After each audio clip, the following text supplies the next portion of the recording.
আসসালামু আলাইকুম প্রিয় বন্ধুরা, আশা করি সবাই ভালো আছেন। আলহামদুলিল্লাহ আমি ভালো আছি। দেখতেই পারতেছেন আজকে একটু বিকালে হাঁটাহাঁটির জন্য আসলাম, আর এসে কিন্তু অনেক সুন্দর একটা দৃশ্য দেখলাম। দেখতেই পারতেছেন এখানে, তারপর আমরা দেখতেছেন কি সুন্দর লাইটিং করে সাজানো গোছানো, এবং এখানে সাজানোর উদ্দেশ্য হলো আমাদেরকে নিমন্ত্রণ করতেছে যে এসো আমার ভিতরে এসো। এই যে দেখেন, এক ভাই হাত নাড়ে নেড়ে বলতেছে এসো ভিতরে এসো।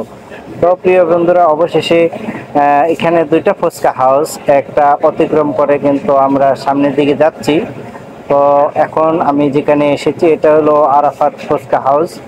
তো প্রিয় বন্ধুরা, এখানে এটা হলো বাকরাল ব্রিজ সংলগ্ন, টঙ্গী গাজীপুর। তো প্রিয় বন্ধুরা, ফুচকার দাওয়াত রাখবেন সবাই, এখানে সবাই চলে আসতে পারেন। খুব সুন্দর মনোরম পরিবেশ, নদীর উপরে ছাটাই করা অনেক সুন্দর একটা পরিবেশ, খুব ভালো লাগবে। একটা বিকাল অনুভব করার মতো একটা খুব সুন্দর জায়গা। দেখতেছেন কি সুন্দর লাইটিং এবং অনেক সুন্দর ডেকোরেশনের মাধ্যমে কিন্তু সাজিয়ে ফুটিয়ে তুলেছে। অর্থাৎ দেখেন, আমি এখন ভিতরে প্রবেশ করলাম, অনেক মানুষে ভরপুর, সিট পাচ্ছি না, তারপরেও দেখি কোথাও সিট পাই কিনা। নিচে সিট নেই, এখন উপরে উঠতেছি, উপরে উঠে দেখি এখানেও সিট নেই। অবশেষে কি করব, নিরুপায় হয়ে আবার নিচে নেমে আসলাম। নিচে নেমে আসার পর তারপর দোকান মালিক বলতেছে যে ভাই একটু ওয়েট করেন, এখানে আপনারা বসতে পারবেন।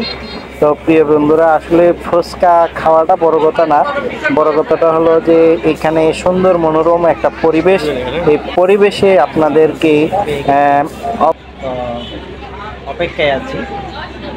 বয়স পরে দিব, এই জন্য যেমন খুশি তেমন বললে সমস্যা নাই, একটু হাসা, কোনো প্রবলেম নাই। এই যে পাশে ভিউটা কিন্তু অনেক সুন্দর ছিল, কিন্তু ওখানে সিট পাই নাই। আর ওই যে দেখেন পিছনের যে সিনারিটা,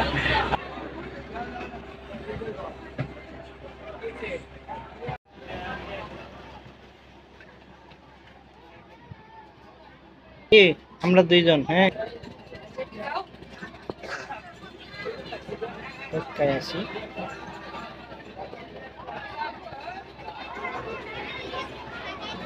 কিন্তু আমাদের ফুচকা চলে এসেছে প্রিয় বন্ধুরা, দেখতে পারতেছেন। এখন কিন্তু আমরা খাওয়ার পর্ব শুরু করব। তো আপনারা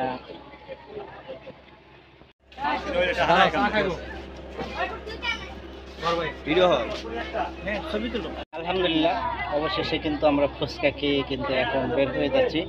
তো খুব ভালো লাগলো। আরাফাত ফুচকা হাউস, বাকরাল ব্রিজ সংলগ্ন, আপনারা চাইলেও আসতে পারেন ইনশাল্লাহ। খুব ভালো সুন্দর একটা মনোরম পরিবেশ। তো ইনশাল্লাহ সকলের দাওয়াত রইল বাকরাল ব্রিজ সংলগ্ন। সবাই ভালো থাকবেন। আসসালামু আলাইকুম।